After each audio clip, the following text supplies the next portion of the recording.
Welcome back, everybody. Welcome back to the Canyon. Welcome to the first installment of It Came From the Workbench, Volume 16, which I am just considering to borrow from Burn Peak Express. The same thing that we always do, but also a little different. Because here's what we're going to do. I had teased this previously, and there's going to be some ranting that goes on during this. This is the basis for our build, 10.2 Raw Builder's Kit, which admittedly doesn't exist anymore. Like, the 800-pound gorilla that is Horizon put it effectively on clearance, and it was $150. So this whole thing is going to kind of turn into an anti-RTR rant, because I don't support RTRs, as I have long considered the RTR to be an excuse to charge you an additional $100 to $150 for about $15 worth of electronics. You are far better off picking the electronics that you want from the outset, and I would say spending a little extra, but it's really not spending a little extra, because think of it being offset by the $100+ of the RTR. Now, yeah, they're getting better. Like, the Phoenix RTR is a potential exception to this rule, because typically in an RTR, you're going to get like a lower grade of shock or a lower grade of this, or it's not going to come with these parts. Now, Vanquish didn't do that. Nevertheless, a Phoenix RTR straight axle has a radio that will support the electronics, but doesn't come with all the electronics for dig and overdrive. So you're going to need to purchase those separately. This vehicle is not going to have dig nor overdrive. We're going to build it as much like what is here as possible. And we will do a small amount of modifications, because this is what I hope will be the anti-RTR build. Because even were you to buy this or an Element Builder's Kit, which is $249 regularly, and these are $239 regularly, it is my contention that you can put together something far superior to an RTR. This does not come with rims and tires, obviously. So I have pre-assembled the rims and tires, which are, and I spent a little extra on the rims. You could go much cheaper on the rims. You can go rims like these, which are about $25 a set. You can go rims like these, which I've seen as low as $18 a set.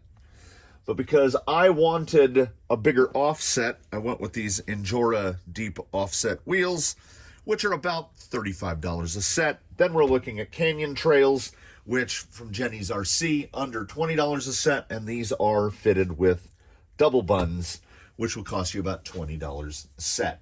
So wheels and tires, you're looking at about $75-ish. Now, there is the possibility that you might have some Canyon Trails laying around. I know a lot of times when people get a Traxxas, the first thing they do is take their Canyon Trails off. I love Canyon Trails, so I have a lot of them around. There are sets on rigs. There are 3 sets on the rack. The Canyon Trail is one of my all-time favorite tires. This power combo is, once again, not the absolute most economical. I would recommend a Hobbywing Fusion SE 1200 for this, which will cost you about $70. So I'm splurging on some things because I'm not really splurging on them. I have 4 complete brushed setups, down to where the motors are soldered on. So I just grabbed one. So I can cheat because I can. Same with the servo.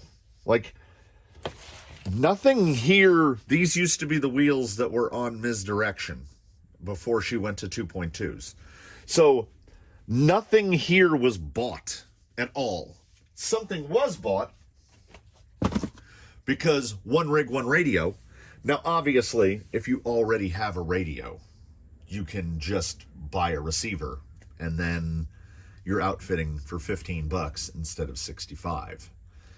So we got 75. This right here is, honestly, this is like 140 because of this motor, which is now discontinued, but we could very, very easily put a quick run 540 30 turn in here and be perfectly content. And that's a $20 motor. And that would bring the total cost of this combo down to about $115 or so. So you're looking at like 190. This is 150. This is 340. We're about 400. And then we've got an additional $25. And then you would have to buy paint. And I am going to do the simplest, because I wanted to test this. I also noticed, looking around the fleet, we don't have a single black vehicle. Not one. Daphne used to be black way back when she had a full creep shell. I just painted it duplicolor vinyl and fabric on the inside. She was just monocolor black. So what this one is going to do is we're going to at least reasonably approximate what Element is doing with those, what do they call them, like pre-weathered or whatever. I'm going to paint the inside of this shell to me a copper, and I'm going to paint the outside black. So when it gets scratched up, you'll be able to see the rust approximating copper on the inside. And that's it. That's all I'm doing. It's going to have 2 coats on there. That's a $25 body. So where we are at is at around, now this is if you have to buy everything that's sitting in front of you.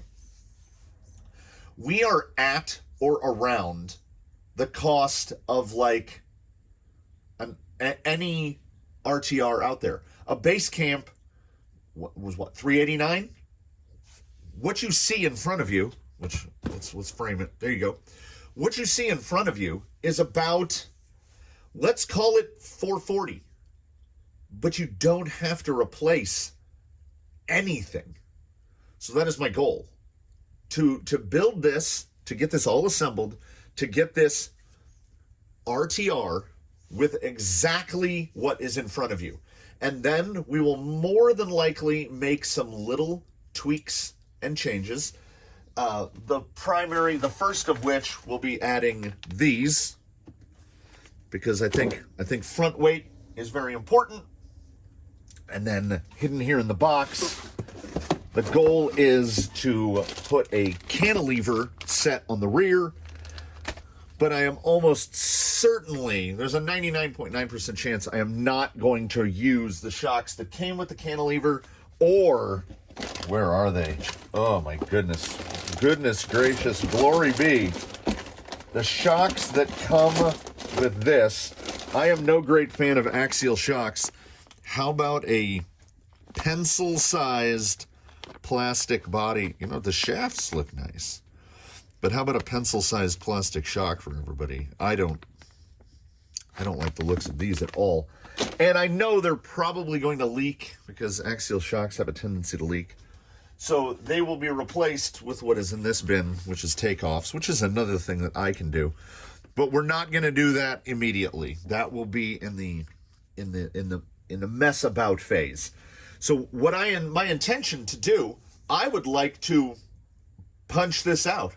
I would like to go from bags to runner in one go, and fingers crossed for that, or at least to ghost ride, because I don't think I can get painting and everything done. And we're going to attempt to at least minimize fabrication of stuff, because I want people to, I've talked to too many people who are genuinely, they find the notion of building something from a kit too daunting. So they don't even consider vehicles unless that vehicle is available as an RTR. And I genuinely think that's a mistake, because building it, I strongly believe in building it, because it's how you get to know the vehicle. It will get you more intimate with how to make changes to improve the handling. It will better prepare you to repair things when things go wrong, unless you want to be that guy that has to go down to the local hobby shop because like a rod end has popped off and now you don't know what to do. So if you're building it yourself, you're better prepared. You learn, and then they can't take that knowledge away from you. You've got it. There's a lot of extra little bits in here. This is the first time this stuff has been... There's those ammo cans. That seems like a lot of rod ends. Like a real lot. Oh, plastic pivot. I'm not crazy about plastic pivot balls, but I feel like all the RTRs are coming with plastic pivot balls now. So here's the way I'm going to do this. I am going to... Well, I mean, we go in order. So there's A, and then it looks like we do links, and then it looks like we do shocks, and then we do the gearbox. Then we do the drive shafts and the center skid, so we'll probably start assembling the chassis around there. There's all the body mounts, oh, that's way on. Then F, yeah, then in F we'll get the chassis put together. I don't think there's a pressing need to completely show the breakdown of assembling every single part component. Now, what I will have below will be links for things like, if you're going to build something, get yourself a set of flush cutters. These are Hako, I think 170s, because it makes things easier. It makes things nicer. And if it's your first foray into building it, when you take everything out of the box, you put the box near you, you throw everything in the box. Everything that comes out over here, like when I cut pieces off, we'll put that there. Everything in the box, because there will be a point where you either get ahead of yourself, you get a little too spicy. You will throw something in there with something on it that's attached, that later on that you find that you actually needed that. Or what happens to me more frequently is we'll go like this, we'll dump a bag out, and I won't notice that there's like an O-ring or an E-clip or a pin stuck to that packing grease in the bag. Then you get up to a further step and you're like, whoa, what are you? I've heard so many, and I've read so many comments on forums and elsewhere where people are talking about, oh yeah, I was building this or that, and it was missing this part. And of all the kits that I've assembled in my life, not just in crawler stuff, and all the RTRs, like, I mean, if you buy RC four-wheel drive, that's a kit with more work, because it comes pre-assembled, and then you have to take it apart and put the entire thing back together again, because it all has to be thread locked. Because we're gonna go so far, we're gonna use the kit. We're gonna treat this as if we don't have a bunch of stuff at our disposal. So we're gonna use what's in the bags. I mean, it's not the stiffest thing I've ever felt, but it feels all right. That wall thickness looks okay. I don't think. And one thing to appreciate for sure, unlike many others, we got 5x11 bearings. That is not a thing to complain about. One of my complaints about Element is 5x10 bearings, which I know, I understand why, because, oh, I wasn't supposed to put those in yet. That's what happens when I'm talking, because, oh no, they are. Yeah. See, this is instruction free. See, they have to go in like that. I always forget that. Element. I mean, I know everything is trying to do get it more scale, which is like why the shocks on this thing have what appear to be like, I don't know, maybe 10 millimeter bodies. They do use standard like 12 to 13 millimeter springs, so that's good. I've done this, let's say, a number of times if we have unshielded. And no, I'm not deliberately trying to go as far into the assembly of this as possible without touching the manual. It's just that, genuinely, for y'all out there, I'm kind of going as far into this as possible without touching the manual, because if you've never assembled an axle, and I feel like there's a number of people out there, and also that is what an inner pinion carrier bearing should look like. It should be an absolute monster, because there's a lot of force applied to that. I don't want to say that there's nothing to this, but I'm building, and I've done it before. But people should not be intimidated. Nothing to be intimidated by. Most of these manufacturers, Axial included, have gotten to a point where the bearings that come with this, there's no way to mess this up, because bearings only fit one way. And there was no bag of shims, so thankfully. So I'm not worried about having to shim the pinion or anything. I'm an over-greaser, so let's hope that. And also, there's only one way. Like, you can't assemble this incorrectly. It only fits in one way. And as I said, I'm an over-greaser, so that's not enough. We'll just smudge it. There we go. And then this is a front. This is a front. So front of axle steering.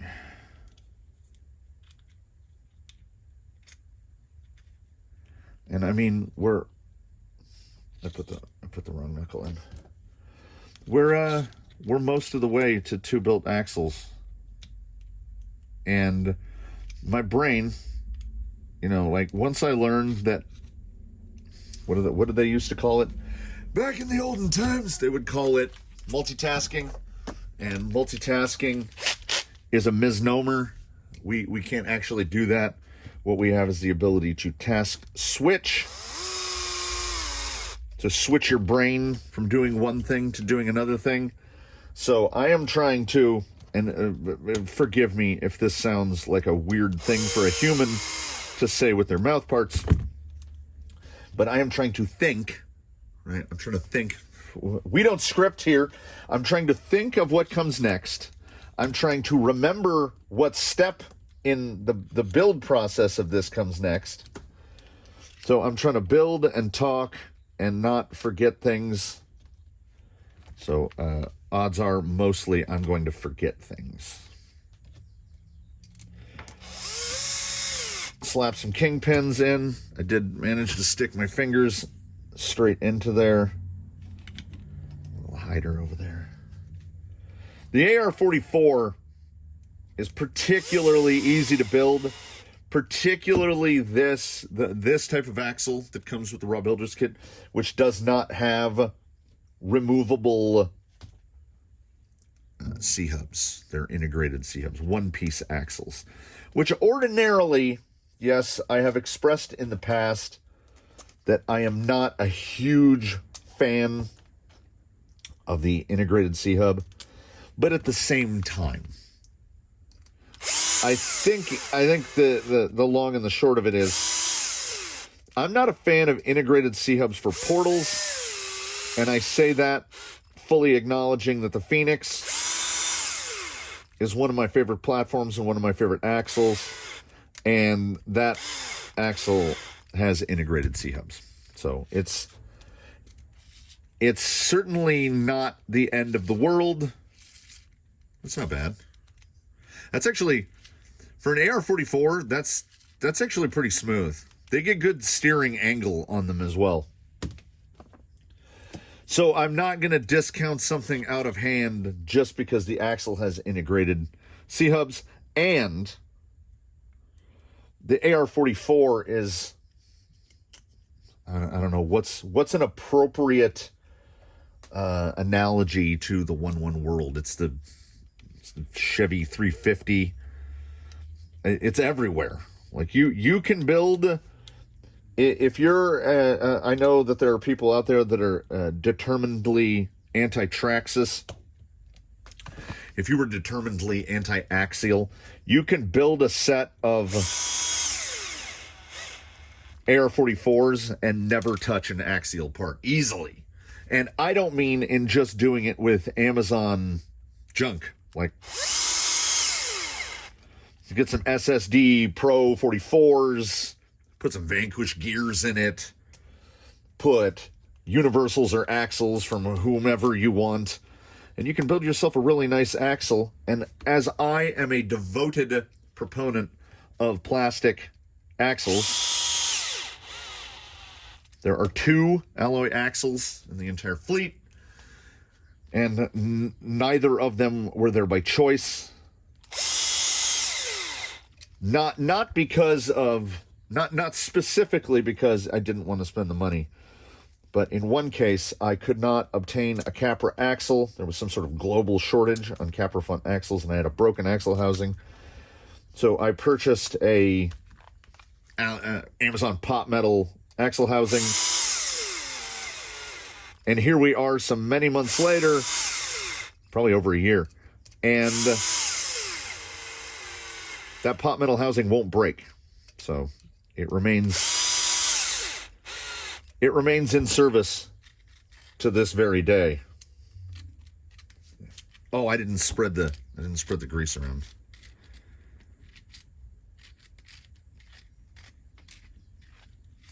There we go. It's okay. I would have probably put more grease in that. Yeah, that's one of those, we're going to take the, here a little. Also, I'm a red and tacky guy, sort of over there, but we're going with this black goop.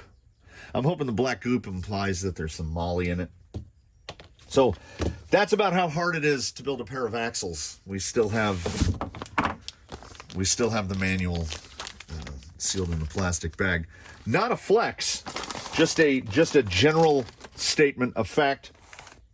And as I've mentioned many times in the past, and will mention many times into the future, where we start and where we end tend to be 2 completely different places. We adapt to the situation. We flow like water. I'm not a massive fan of, well, okay, let's put it this way. I'm not a massive fan of aluminum down on the bottoms of rigs. I don't think it makes a massive difference, but I'm just not. I like these particular types of links. I think they look good, and they've got the nice taper so that where it comes up, so you've got a nice smooth interface there. Honestly, on something like an Element where there's the drop, do I have a built one? Like, say this. I think this is one from a Vanquish. So when you've got that drop, that you can hang that, like that can get hung, and it's better to have that smooth interface. Now, aluminum doesn't slide as smoothly across rocks as brass or steel or even plastic, nylon, but it is not, again, it's not a deal breaker. Yeah, a lot of little, like, they love these little scale ammo boxes and the bullhorns. I have so many of these in the bottoms of boxes. Are we putting, well, let's see. Because it has, like, there's apparently in one of these bags, there's screws somewhere to screw that thing on. Are they different? No, they just, oh, it's just 3 identical sprues. Yeah, that is a lot of rod ends. And these appear to, I mean, they're really slick. They don't feel like just straight nylon. When I do eventually have to crack open the manual, perhaps the manual will state what the ends are made out of. It doesn't feel like the same nylon that all the rest of the parts are made out of. And it comes on a separate sprue, so that would imply to me that it's something different. I mean, is it, where's the axial symbol? There we go. No, that just looks like a mustache. Yeah, I don't know how I feel about the mustache. Does it need a mustache? We can put bullhorns all over it. Like, we don't have door handles, so we'll just bullhorn the hell out of it. And then they can snap off and tear holes in the body. Yeah, I don't know. We never know where we're going to end up. I just know that the body's going to be black on the outside and copper on the inside. So here I am a-rambling, and what I can do here, I think, is we've got a mixture of straight rod ends, curved rod ends, and then we've got angled.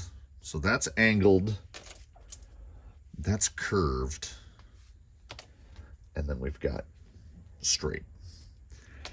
So as I have not, this is the closest I've ever come to building just a straight 10-2, because this is just a 10-2. I have many things that use many parts from 10-2s, but I don't actually have a 10-2. So I am not 100% sure, except for the angled ones. I know those usually go on the steer link.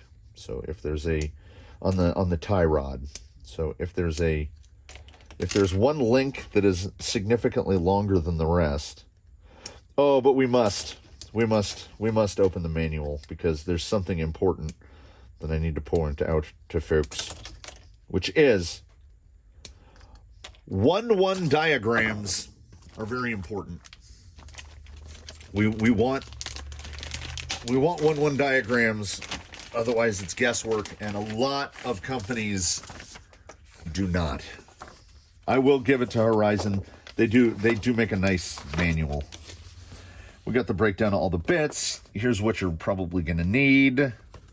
Battery, Aku. Here's all the parts breakdowns. And yeah, we've got, let's see.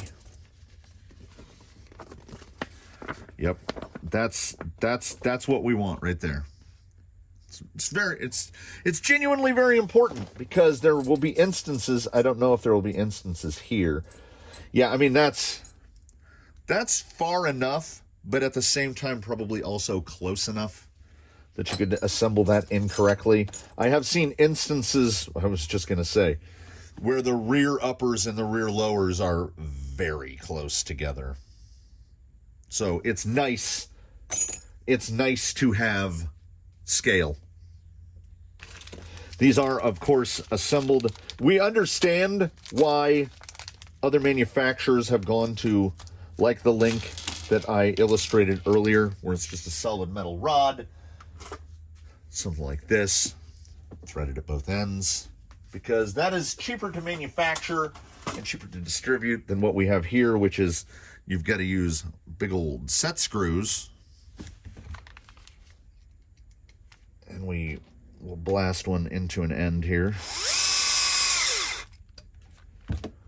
and then you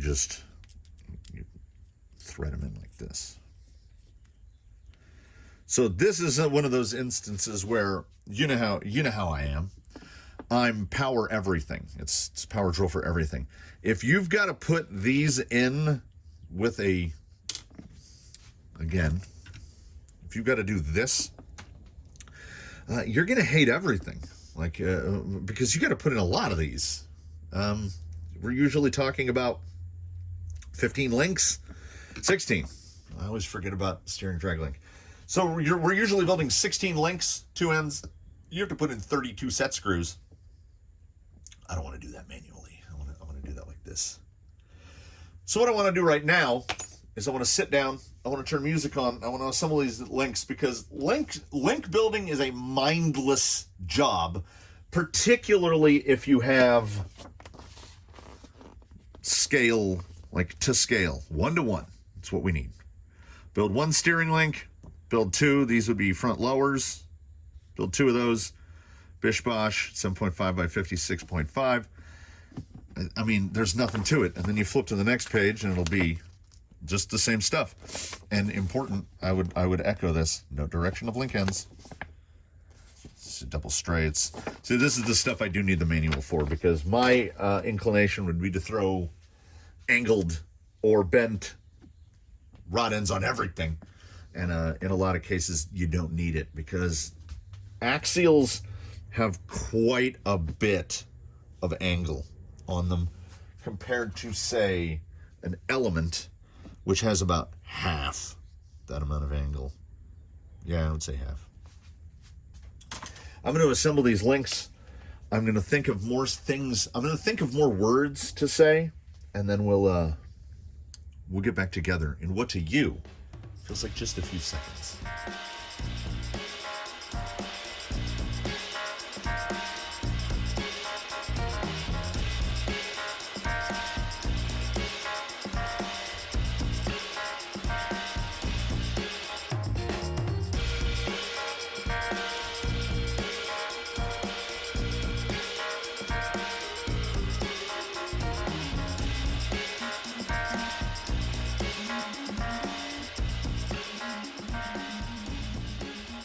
And this is where those, what might not appear to some as obvious advantages of the builder's kit come into play.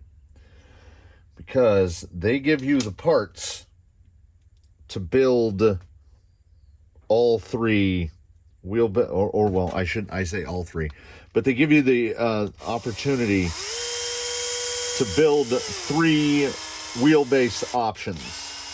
You are provided all the links and ends to build this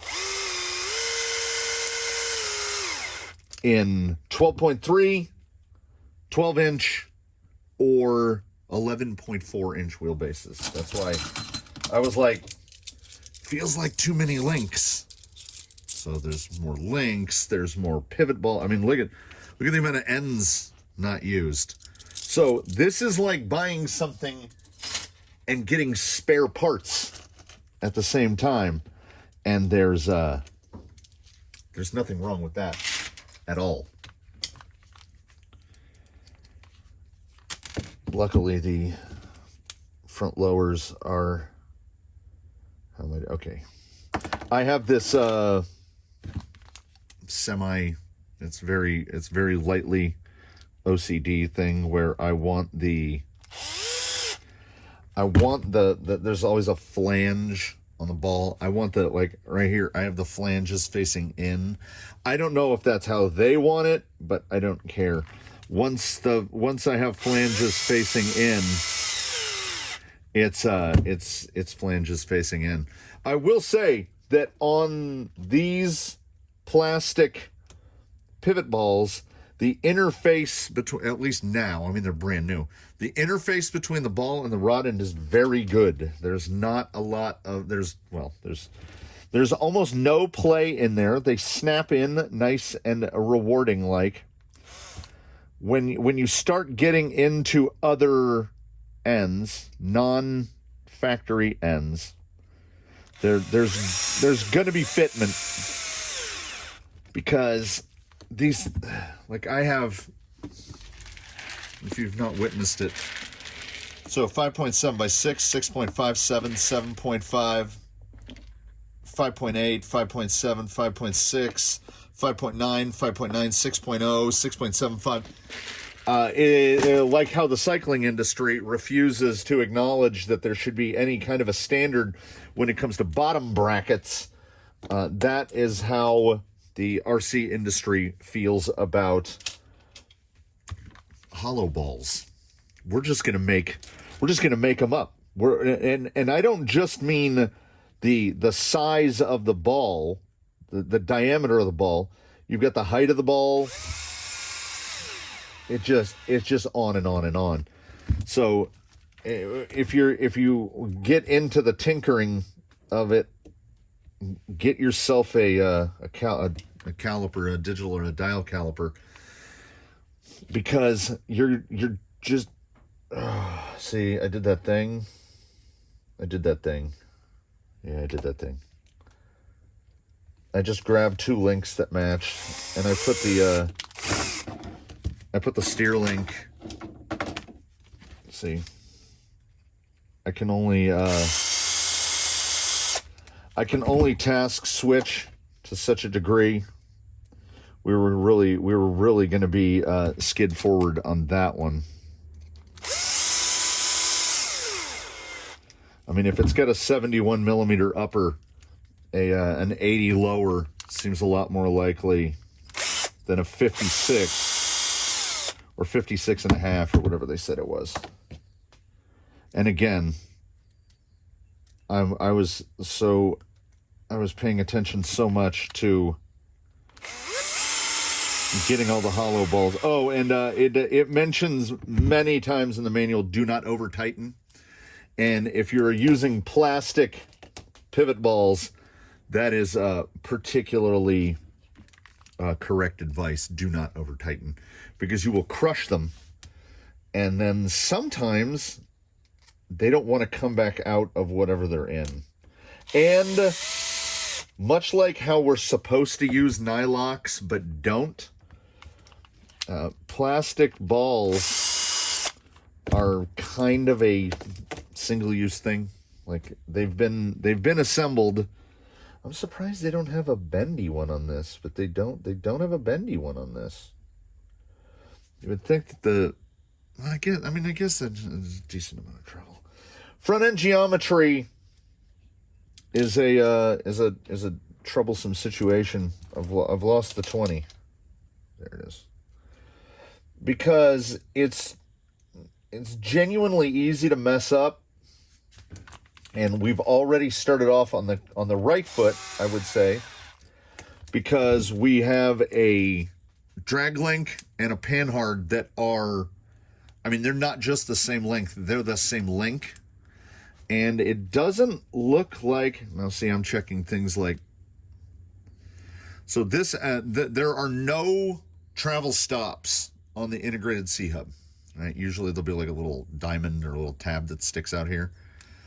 We are getting travel limiting by the fact that the tie rod impacts the cover. Now, it looks like plenty of steer angle to me, and it's definitely probably going to get into where the universals start to notch. So I don't think there will be a problem. Now, if in the future you were to say, oh, I want a bigger, heavier diff cover, I want to put a brass diff cover on or something, the overall beefiness of the tie rod, that could become an issue. It's easy to fix, but as I said, we are building this out of the book. Now this part I want to make sure I get right, because the lowers are the longer ones. Not a lot longer. And we have to maintain our flange to the inner. And this is 80% of the suspension. We are just clicking along.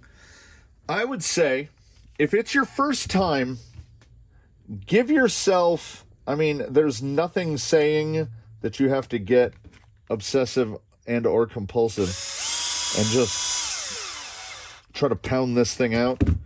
It's probably going to take 3 to 4 hours for you to build one of these from start to finish. Flange inner, yes. So that goes like that, and that goes like that. So unusual. Oh, no, yeah, that looks like it's going to be good fitment. I'm not one to second guess the engineers on a lot of things.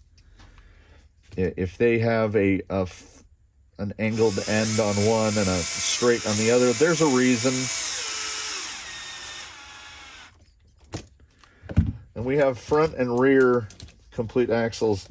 So many extras. This is why I love a builder's kit.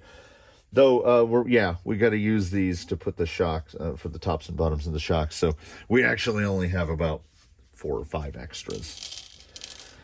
Now, I've said before, we will get into the bag, but I have said before, there's absolutely no reason for me to show the construction of a shock, because with some small exceptions, and the exceptions are small, let's see what we're looking at here. That actually, that's probably okay. That looks about like 40 weight. Does the bag, did it say? Maybe it said, and I didn't see. Most times, manufacturers are going to supply you with a bottle of oil that is way too light. Like I want to say Element gives us like 300 CST, which is really light. It's like 25 weight. I'm not even seeing the little. I'm not even seeing the little bag in the manual. So we don't know. It's like many things in RC. Here's some oil. We've got yellow band springs in the front and white band in the rear. 2.63 pounds for the front and 1.13 pounds for the rear. That's fairly typical. I don't see anything out of the ordinary there. An option that is not provided, and boy howdy do I wish it was, would be the ability to not use the fake reservoir caps. Now, you could just cut them. Oh, they go in with screws, no less. Ugh. Well, I'm not a huge fan of that. I've seen these shocks before. This is why I'm only de-spruing the parts to build a single shock. We'll go through the rigmarole together. Clamping lower collar, that's good. I do like a clamping collar. Don't know what that little hex guy is. If we've got a seal spacer, we do. And they are on the tree. When you get to more expensive stuff, seal spacers will come in here, and they will be Delrin or Teflon or something like that. They won't come on a sprue tree, because if you have a seal spacer on a sprue tree and you do not get it fully deburred when you put it in there, there is a chance that it will make a concerted effort to cut or abrade the tiny little, that's a little O-ring. We need to exhibit. So O-rings are more than anything, more than how soft the material is, and the shore on these is pretty high. They do feel like a silicone ring. They are the color of a silicone ring, but they're pretty firm. For frame of reference, this is the seal for here. Here is the seal from a desert lizard. You'll notice it's about the same size hole, but based on how circles work, it's about 4 times the size of the O-ring. And then here is an O-ring from an Element, which is even bigger. So this is why you're going to have less leaking issues out of these guys than you are out of this guy. Also, the softness of this, there's no way for me to exhibit this with my meat paws. But this is well, I kind of can a little bit. No, I can't. These The options from our other manufacturers are very soft. This guy is genuinely, let's see if I can do it. Like, away it went. This is a firm O-ring, which should give you some, if not measurable, it should give you some increase in durability. A firmer O-ring is good for that. But we are not doing the thing. We are not moving at high rates of speed. We're not jumping. We will get a lot of debris on the shafts depending on what kind of environments we're running in. And any debris on the shaft, if there's any leakage at all, oh, I didn't even, okay, the piston, oh no, is it? It is, isn't it? Yeah. All right, so these pentagonal circles are the shock pistons. I don't know what I was expecting, as these are very small. These are like suspiciously nice shock shafts for what we're getting for shocks. I am certainly not wowed by these shocks. All I'm trying to do is not shoot an O-ring into my face. And that is really, there we go. This is why it's pentagonal and not traditional with holes, because I mean the E-clip is basically the size of the piston. So we take a body, we'll shoot a little bit of juice in it. That was a lot of juice in it. It's fine. We go O-ring. We go hopefully D-bird spacer. It slipped in noise. We go O-ring. We take the end cap and we're going to thread it on just maybe about halfway, because this guy has to go through thread first. So when we put him in there, we want him to have as much room to get through the O-rings as possible, because it's very easy to cut those O-rings on the way through. Then once he's in, we tighten this down. Honestly, I mean, much as I dislike this shock just from here, if that feels all right. That actually feels all right. When you opt to put your rod ends on the bottom, that is entirely up to you. I genuinely prefer to put these on before I'm putting oil in the shock, for a couple reasons. One, once the shock is pressurized, it's much more difficult to do stuff like this. And also, we have, particularly in crawler shocks, we have this thing where the piston is allowed to over travel. Like, see. So with this in place all the way on, we can go out past the top. Now this will slow it down a little bit, probably, yeah, just below the top level, right? Because if you're filling it with oil and you can go to there, you are going to pull more air bubbles. This is an emulsion shock. It is not going to hold a lot of oil. It is going to hold a very small amount of oil. And unfortunately for us one and all, there are no features, unsurprisingly. There are no features on this shock cap. Also, before I fill, these use a top O-ring. So I have now pressed an O-ring in there. You can see the slightly different color. I like to take the body before anything is filled, give it a little snug like that to seat the O-ring. Now the O-ring is seated and we shouldn't have to worry about it wandering on us. Now, drawback of drawbacks, we have a shock cap that is, it's a threaded plastic cap. It has no bleed screw. It has no bleed slot. There are no slots or reliefs in the body. That is quite a bit of burring up there at the top. Let's see what we've got. Yeah. Yeah, any plastic bodied shock. This is definitely a possibility. And you know, here's the deal. If these just had a straight cap on them, they would be far less offensive than these little unnecessary. Okay, they have threaded bodies.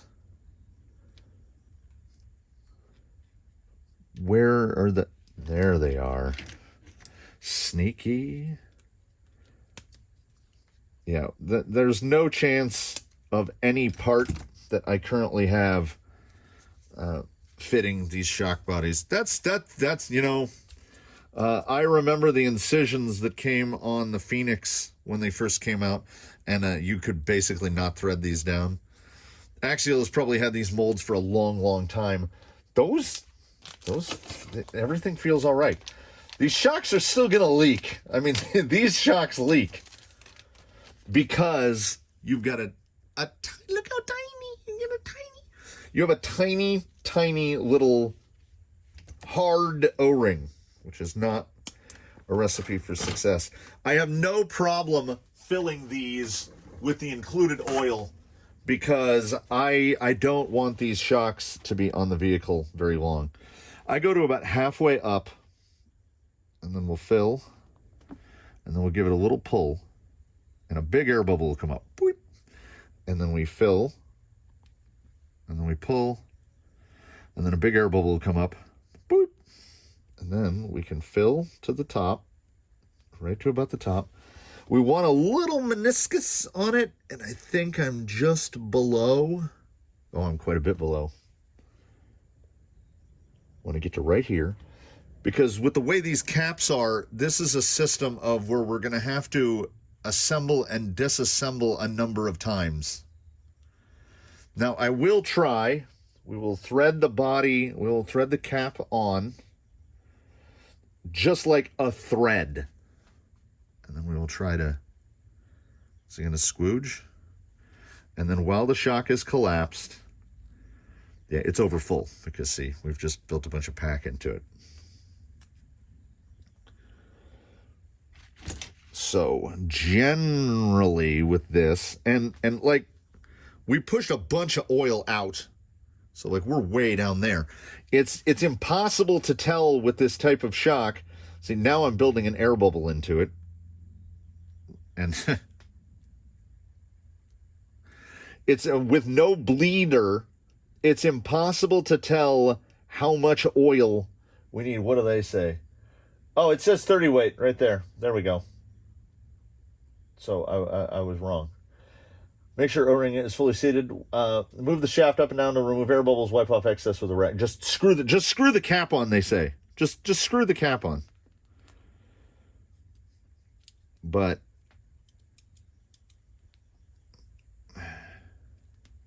that's... Honestly, I would rather have a little pullback, but on a shock of this caliber, I definitely temper my expectations for what I'm going to be able to get. And I don't think that leaking from the cap is going to be the issue. I think, oh, yeah, little. We've got like 2 millimeters of drawback. We've done a little bit of something. We will build this shock as a front, as a yellow. Like I say, we're doing this as an impractical experiment. I would make some other choices. Oh, that spring feels. Emulse it up. Yeah, it's just way underdamped. This is very similar to the situation when I was tuning on that Honcho, where the yellow band axial spring is just far too heavy. 2.63 doesn't sound like a lot, but it is. Typically on a... That isn't right. That's not right. Is that right? Yeah, they go like this.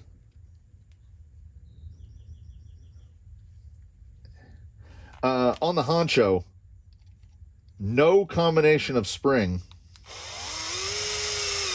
I bet that goes in from the bottom. No combination of spring was soft enough to support the basically non-existent weight of that rig. And this rig will be very similar in how light it's going to be. But we need to have we need a base. We have to have something to start with. So we will assemble this as instructed with the 263s, which are way too stiff. But I find that most, if not, and the honcho was an RTR, most, if not all RTRs come, it is the way of the RTR and the way of the economy kit. It's okay, but I mean, there's no way we can add enough weight. Like, that one spring would hold up the whole box with all the extra pieces and everything. 2.63 pounds. The heaviest spring that we will run on an SE spring is 2.4 on the little elements. I've got a bag right here. I'm doing that thing. So in an element soft bag, we've got blues, greens, grays, and whites. Is that right? Or is it blues, greens, grays, and whites? Okay. So the green is super soft, 0.8, white is 1.3, gray is 2.4, and the blues are 3.4. And because the blues are 3.4, I have, as I dig through the bins, like those are all blue band in there. I don't have anything that needs a spring that heavy. Now, there's the potential, because we want to, in a later stage, we want to put cantilever on the rear, because I just want to see, I want to get a smooth deck. And cantilever, because there's a multiplication, we're working with triangles, it's going to need a heavy spring. So I might get, I might have a use for these after all. And I've got springs that go way up. Like this is more likely what will be running on the front of this rig, a 1.3. Because this thing is going to have very little in the way of sprung weight. And before I go on any further, I'm going to assemble the remainder of the shocks. I don't know why I didn't think that screw would come up from the bottom. Why would I try to go from the top? I detest the appearance of these. Like, fine. Fake reservoirs hold no special place in my heart. So oversprung and underdamped, we'll know that when we hit the rocks with it. And we already know now this is definitely going to be split into some parts.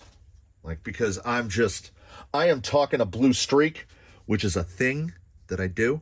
I am going to assemble the remaining 3 shocks, get them put together, and then we will, then we get into the gearbox. So that'll be a perfect time to talk about what comes up next.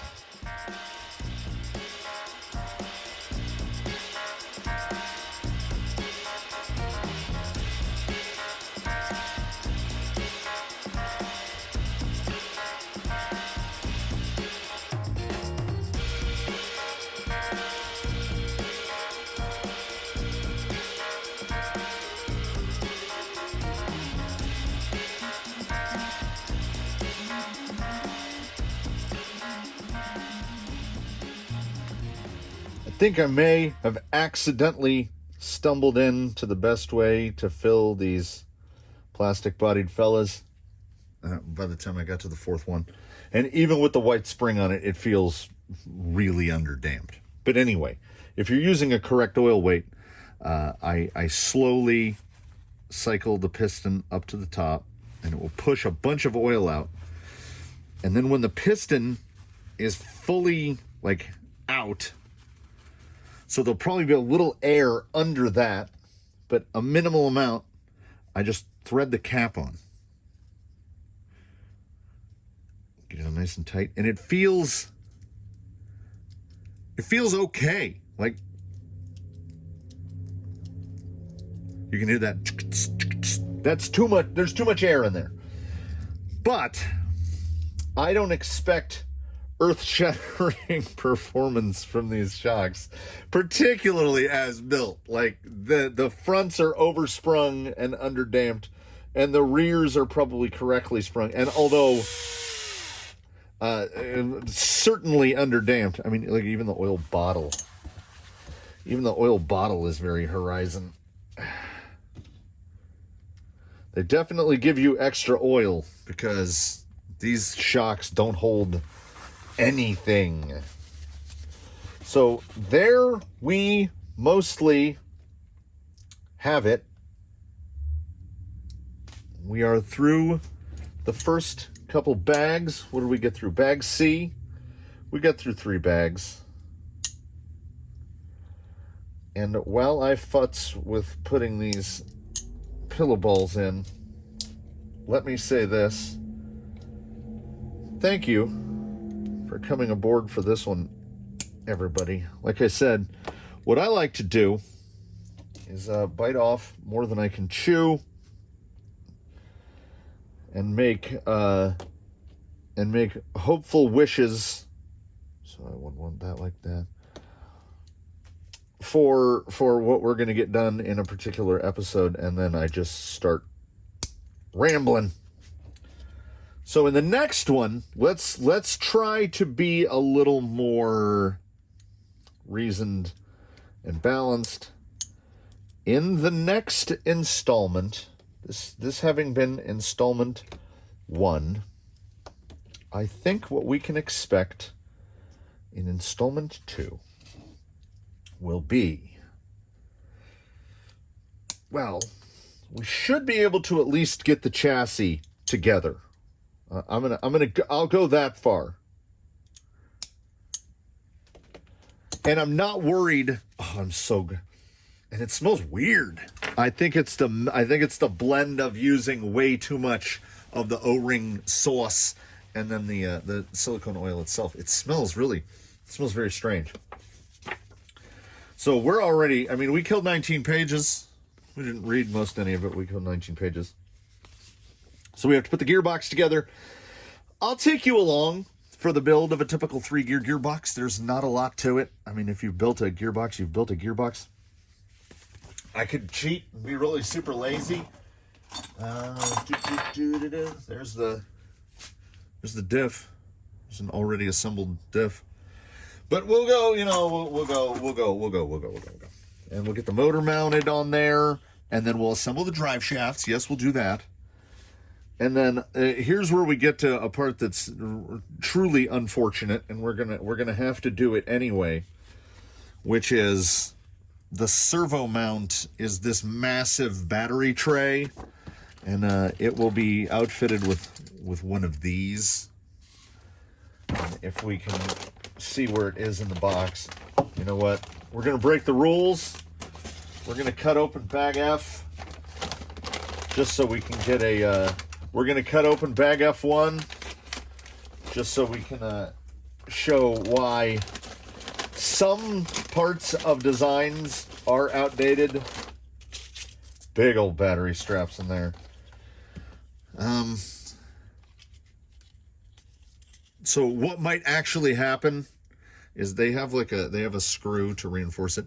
I might end up using this for the build because I'm not opposed to the servo and the battery right there. That's fine. I'm 100% fine with that. We might just end up just cutting, just take it to the bandsaw and just cut that off. And then, see, I'm thinking ahead. I'm filling this episode, I'm thinking ahead. Cut this off and maybe put the battery strap lengthwise, because then maybe we can use one of these gargantuan, what is this? It's like an 8.5, which is way too long. I don't know, like if we were going this way, I don't know what these, I guess they expect us to run 5,000 hard cases. That's way too long of a battery. But worst case scenario, that would still work. And we could still get her strapped in. So I'm doing that thing again. That's definitely for next time. We've got axles, we've got links, we've got shocks. Pains me to say, we're probably 30% of the way into the construction of this because I just started a rambling. Come back for the next one when we will certainly finish bags D and E. I would like to finish, well, if we do D, E, and F, we're putting the thing together. We'll see how much I ramble when putting the other ones together. Thanks for joining us for the first installment of It Came From the Workbench, Volume 16. The don't buy an RTR build. Buy it, build it, enjoy the process. And as I say, the beauty of buying kits is we are going to have so much leftover stuff that it's going to be great. So, tune in for that. Thank you for watching this one. Please do comment below. Like if you liked it, subscribe if you haven't considered channel membership. We will see you again very soon with this or something else. I like to throw a little bit of chronology into these. I don't know if when this is up, if episode 6 of It Came From the Workbench Volume 15 will be up. If it is, that is some stuff. If it's not, that is some stuff. Look forward to that. Let's try to get this thing into at least a slider next time, if not a roller. I'm not going to say a runner. I'm going to say we're probably not stepping outside until episode 3. That's just how I'm feeling now. So, thanks again, everybody. Come on back to the canyon. Are we having a good time? My friends, we're having a great time. We'll see you in the next one.